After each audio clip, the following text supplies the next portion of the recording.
Hello guys. Dito na naman kami guys oh.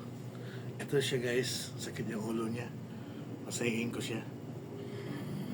Kasi stress siya galing sa work. Hello guys, good evening. Dito na naman kami. Dito ako galing pa sa sa duty. Sumakit yung ulo ko kasi sa stress eh. Tsaka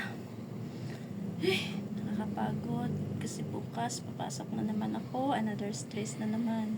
Pero okay lang kasi para naman to lahat sa pamilya ko eh. Sa future ng mga anak ko.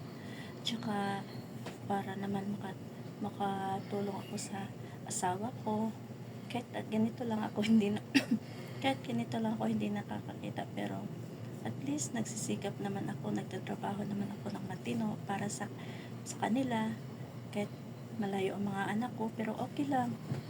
Ang importante, mabigyan ko sila ng tamang edukasyon. Yun lang guys. Thank you. Good evening. Ay, sakit ang ano ko.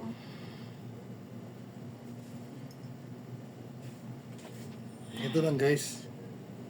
Magmasahe ng ulo.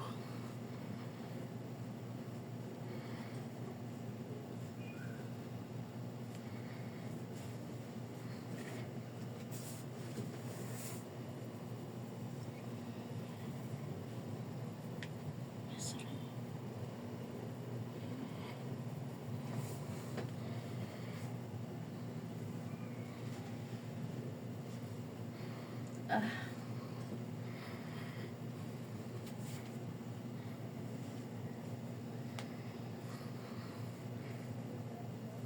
Okay ka lang? Okay lang. Thank you. Ganun lang Lord. guys ha. Thank you guys. Thank you for watching.